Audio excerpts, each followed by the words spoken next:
we are going to learn a different technique for solving a quadratic. In Chapter 9, the only way we knew how to solve a quadratic was to factor and factor the trinomial into two sets of binomials and use the zero product property. Well, we're going to see equations set up a little differently this time. The equations are going to be set up in that you'll have a squared quantity equal to something, and we're going to solve by taking the square root. Okay? So for all of these, what you're going to do is you're going to isolate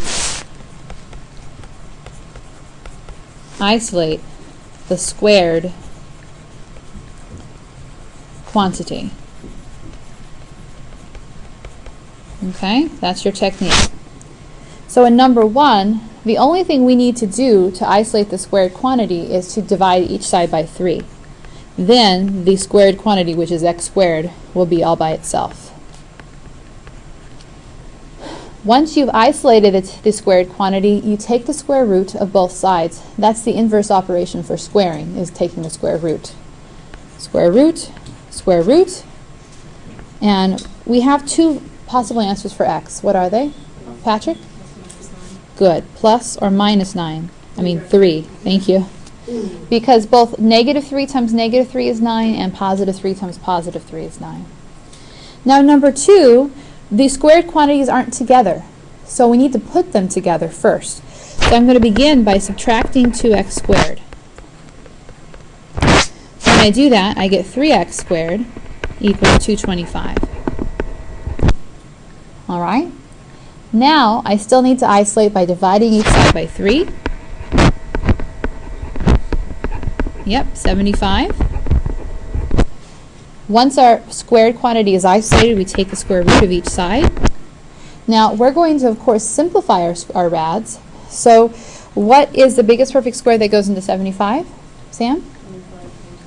25 times 3. So x equals plus or minus, because whenever we take the square root in the process of solving, we have to include both positive and negative answers. This would be square root 25 times 3. Take the square root of what you can, which is the 25 part, and we get 5 rad 3 as our answer. All right, number 3, start by subtracting 15 from each side. 3x squared is equal to negative 3.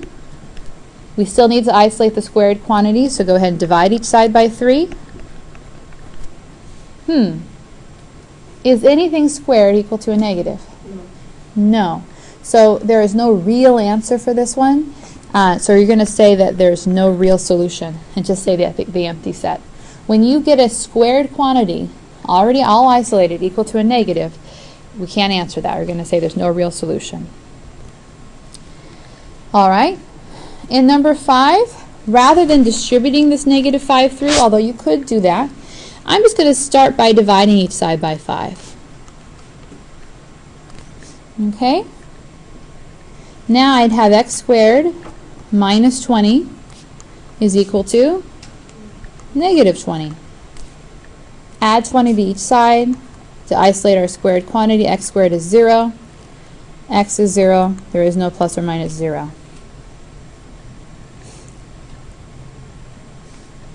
On number 6, though, I think I am going to go ahead and distribute. When I distribute, I get 25 x squared plus 25 equals 74. And you might be wondering, well, Mrs. Galvan, why did you distribute on number 6 but choose not to on number 5? Well, on number 5, I know that negative 5 goes into 100, whereas 74 isn't divisible by 25. So I figured I'd take my chances by distributing. All right, next step would be to subtract the 25. Then we get 25x squared is equal to what? 49. Still need to isolate the squared quantity, so divide each side by 25. Now, we don't need to write that as a mixed number. Leave it as is. We get x squared is 49 over 25, and I like how that works out, because when I now go to take the square root of each side, which is always our last step, I have a perfect square of 49. I have a perfect square in 25. So the rad of each would be plus or minus, what? 7 over 5. Good, and you can leave it like that. Now, the next side, the directions are the same, okay?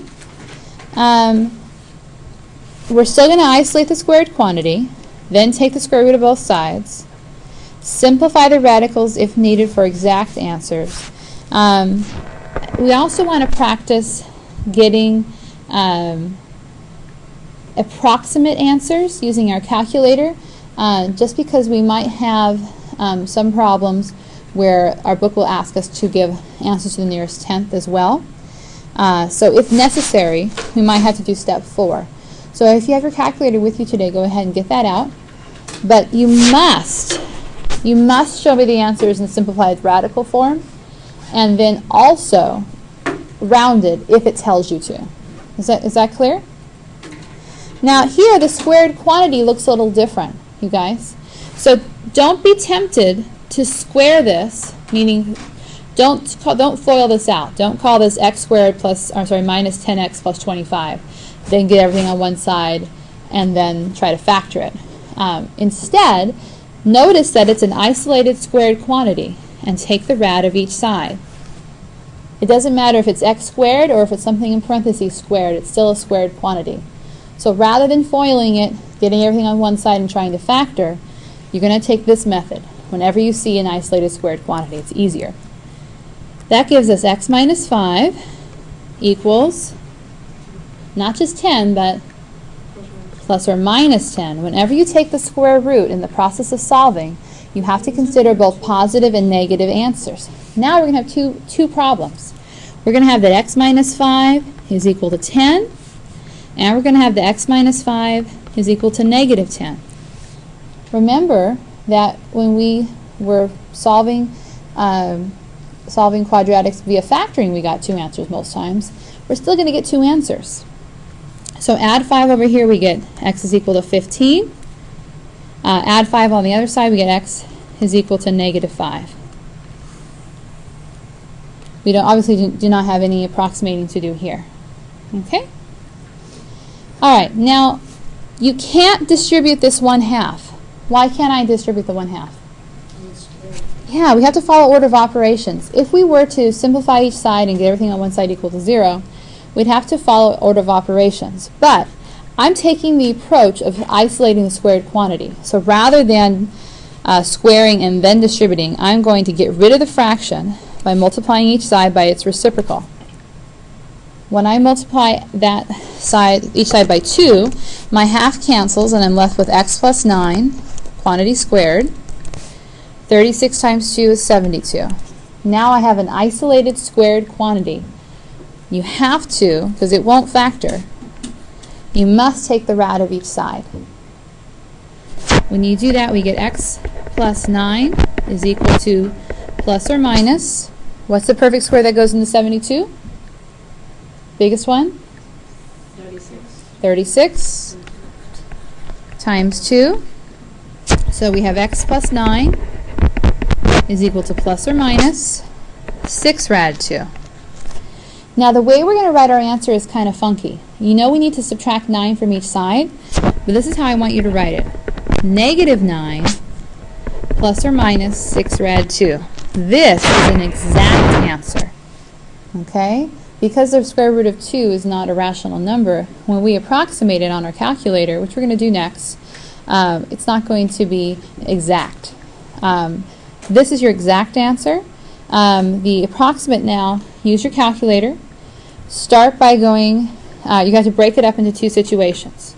You're going to go, I would maybe work backwards, take the square root of 2, enter, multiply by 6, enter, and then either add negative 9, so negative 9 plus 6 rad 2, and when you do that, you get negative 0.51 if you have it done correctly. Then, to do the next step, if you have a TI, you can do this all in one step. if you're using your parentheses right.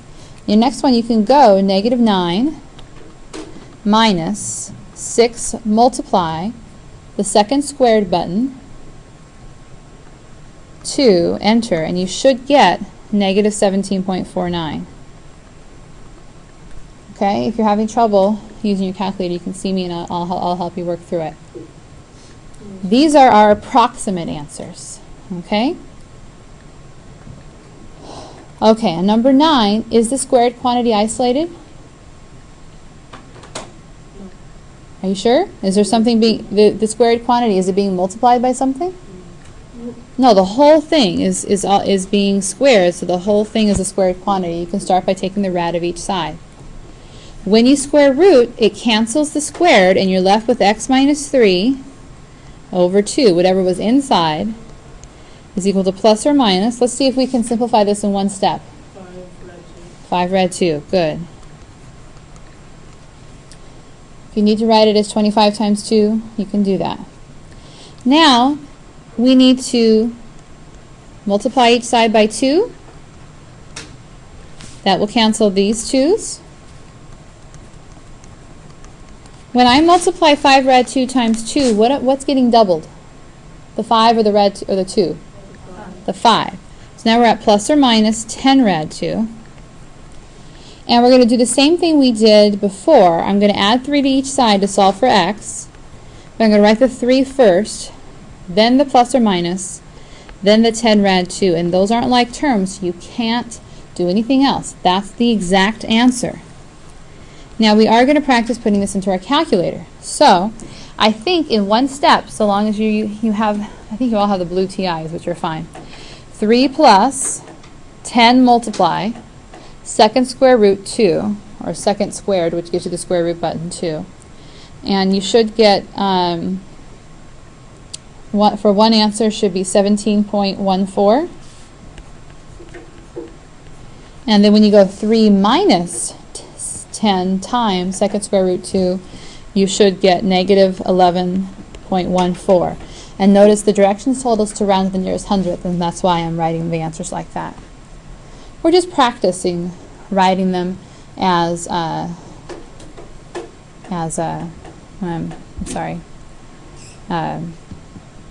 approximate, just because your book might want both ways. All right, number 10, who can tell me what we need to do to isolate the squared quantity? Yes? Yes, so divide out the 9. Good. And we get x minus 7, quantity squared, equals 25 over 9. I'm not going to write that as a mixed number. Now my squared quantity is isolated. We don't need to FOIL it, to use the square binomial rule. Take the square root of each side. That will undo the squared. Square root of a squared is just what's inside. Plus or minus, what's the square root of 25? Square root of 9? 3. So now we need to add 7 to each side. So I'm going to have two answers. 7 plus 5 over 3 and 7 minus 5 over 3. 5 over 3 is not a rad, so we can actually get an exact answer just by getting our common denominator, right? So what am I going to call 7 in thirds? 21 thirds. So this is 21 thirds plus 5 thirds. So one of our answers is 26 thirds. Leave it like that. You don't need to write it as a mixed number. And so 21 thirds minus 5 thirds is going to be what? 21 minus 5? That's all right. 16 thirds. There's your two answers. You don't need to write them as mixed numbers. We don't need to approximate them on our calculator. Those are exact. You only need to approximate them when you have the rads. Is that clear? Yeah. All right, two more. To isolate our squared quantity, we need to get rid of this 2 minus situation. So start by subtracting this 2 to each side. That would give us negative 24. Negative 22 minus 2 is negative 24. Equals, we can't forget about this negative sign, negative x plus 1 quantity squared. It's like there's a negative 1 there you just didn't see before. We can't distribute the negative because it wouldn't follow order of operations. Instead, we want to go with the strategy of isolating the squared quantity and dividing each side by -1. When I do that, now I have positive 24 equals x plus 1, quantity squared. The squared quantity is isolated. Take the square root of each side. The square root of anything squared is just what's inside. I'm sorry, the square root of anything squared is just what was inside, which is now plain x plus 1. We have plus or minus because we took the square root in the process of solving. Can you simplify 24, rad 24? 2 rad 6, good. Now we need to subtract 1 from each side, but I'm going to have you guys write it as -1 plus or minus 2 rad 6 equals x. Go ahead and practice approximating this on your calculator. So hit -1 plus 2 multiply second square root or second squared 6, and you should get 3.90. Then go -1 minus 2 times second square root 6, and you should get -5.90. Are you all getting that in your calculator, just doing it in one step? Good. And number 12, is the squared quantity isolated? Yes, so we can start by taking the rad of each side. So we have 4 minus x, now the squared is gone since we square rooted it, equals to plus or minus rad 10. So you need to move the 4 over. It's positive, so subtract it over. We get -x is equal to -4 plus or minus rad 10. Now I need to divide everything by what? -1. When I do that, it's really just going to change the sign of the 4, right? Because the positive option would become negative, but the negative option would become positive, so it's still plus or minus rad 10. There's our exact answer. Go ahead and approximate this on your calculator. Get 1 as 4 plus rad 10. You should get 7.16. And then we have 4 minus rad 10, which should be 0.84. Make sure you can get these on your calculator by yourself, because sometimes working the calculator provides us with a challenge. All right? Nice job.